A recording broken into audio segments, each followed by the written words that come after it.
Even before the adjournment noong February 8, never po bang napag-usapan kahit sa lounge or informally yung matter of impeachment among senators? Kasi my point here is, do you think Senator Cheese, SP Cheese, will say all of the things and do all of the things that he has done and said so far without asking first yung kanyang mga kasamahan sa mayorya? Maaring kayo, hindi kayo natanong kasi minority kayo, pero yung mga kasama niya naman, parang ang hirap i-imagine na sasabihin niya lahat ng ginawa niya nang hindi man lang tinatanong yung mga kasama niya sa mayorya, di ba? Well, totoo na may pagka-consultative si SP as a Senate President should be.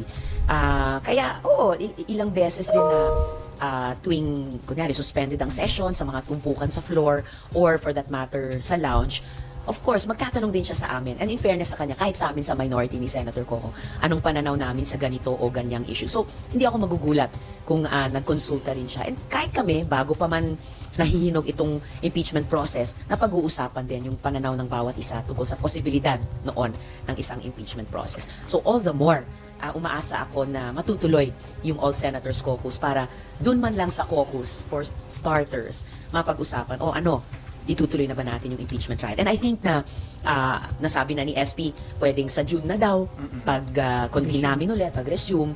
Pero sa tingin ko, at ito yung pwedeng pakinggan ng mga colleagues namin sa mga argumento ni Senator Coco, posibleng-posible at para sa akin, and I believe para kay Senator Coco, mas desirable at kayang gawin mas maaga sa Hunyo. But why would they want to do that now?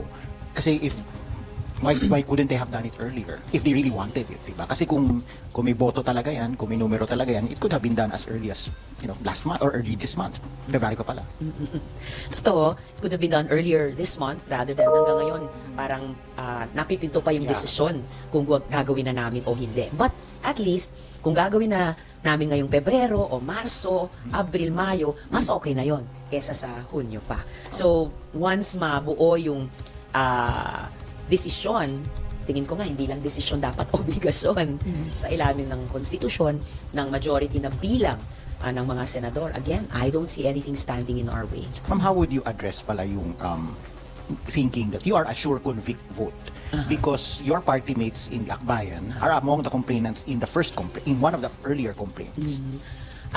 Akbayan was the endorser, not a complainant but the endorser of the first complaint. Pero bago pa man hinain nung aming mga allies sa civil society yung several impeachment complaints, bago pa man in-endorse yung mga complaints na iyon ng iba't ibang mga representante sa House, nire-raise na namin dito sa Senado ng minority, nire-raise ko na rin yung mga issue ng transparency and accountability na ilan sa mga importanteng grounds ng iba't ibang articles of impeachment na inihain sa House. So, bago pa man sa mga party or partisan considerations, siguro mas doon nakabata yung tingin ng mga mamamayan kung ano yung posibleng maging boto ko o boto namin. Dahil sa mga issue na nakapaloob sa mga grounds. And in the end, syempre, kumbaga, natatanging prosesong impeachment, sabi nila, sui generis. So, bilang Senator Judge, eventually, kung matutuloy na ito, at gaya ng paalala ni SP, magiging impartial, fair, aaralin talaga at titimbangin yung mga ebidensya. Which of course, up to today, ay marami na at mabibigat sa isang parang plain na pagtingin. But again, the impeachment process is unique unto itself. Growing your dream business and selling products that are loved doesn't have to be a struggle with the right tool like Odoo. Integration of your end-to-end business process makes boring labor as easy as... So, ako, excited akong gawin yung tungkulin namin and in that proper frame of mind. So can the Vice President and her supporters expect fairness and impartiality from you? Of course, she can. They can. As she could have and they could have sa mga previous processes na magkasama kami o nagharapan kami. And I expect no less from her. Actually, is it really possible for you to set aside everything that happened in the past, especially in the past budget hearing? Kasi immortalized na yung exchanges ninyo sa YouTube, sa SOCMED, and I'm sure it's still fresh in your mind. So parang how can you divorce that, if you may, from the idea of whatever your appreciation of her arguments and her evidence may be during the trial, whenever it happens? well, syempre nobody can completely divorce oneself or forget what has happened. At kahit yung mga nasa social media, syempre resibo yun sa aming lahat.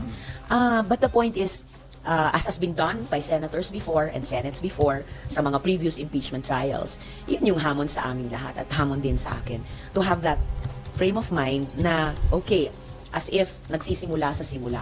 Kasi ngayon pa lang naman, if ever magkakaroon ng impeachment process sa particular na public official na ito. So, kailangan pakinggan ko as it were with new ears, isipin ko with a new mind, but syempre dahil tao, and I think as a responsible legislator, titimbangin ko rin in comparison with previous evidence I have studied, saka previous na appreciation sa mga halimbawa testimony ng mga witnesses about this particular public official sa mga articles na maya't maya magbabanggit ng mga issue na tinalakay na rin namin dito dati sa Senado. And I guess that's as good as it gets. So, hindi ka naman sure convict vote. Are we talking about certainties here?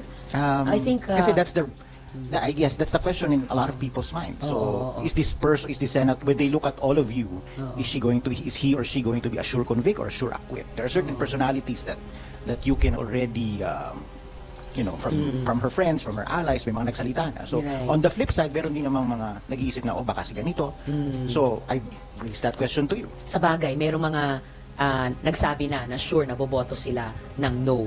Ako, I guess the fairest I can say is that yung mga kababayan natin at yung mga colleagues ko dito sa Senado, I think what can be expected of me or of all of us is to make the best decision we can make. And there, yung track record na rin namin will come into play. How have we passed on issues before? And I tend to be a very consistent person in my work. So I'll start from there. So too early to say na may judgment ka naman. I think fair enough to say na may judgment na akong namumuo the past several years na nakita ko sa performance Kahit wala pa itong impeachment. VP on the issues na inimbestiga namin dati or dinebate namin dati, some of which ay mga pumasok sa importanteng grounds ng impeachment. Okay. And then, before Mayan, so kung si Attorney Calleja, ang sabi niya, di ba nag-adjourn kayo ng February 5, pero technically, pwede pa kayo nag-session ng 6 and 7. Correct. Oo, para at least natalakay itong impeachment case against VP Sara. So sa tingin niyo ba, parang possible na may constitutional violation ba na nangyari? Or Oh, I hope not. Ang pakiramdam ko sa kung tao ang konstitusyon, kung tinitignan niya kami sa Senado, tingin ko parang ang ugali pa rin niya sa amin ay, napapanahon pa rin ngayon. Gawin niyo ang inyong tungkulin. Na huwag kailangan intayin ng Hunyo, but any day, any month now, mag-convene bilang impeachment court. I-tackle yung mga articles of impeachment na tinransmit sa amin ng House. In fairness sa kanila, sa araw na iyon, nung huling session namin. okay, Mayan.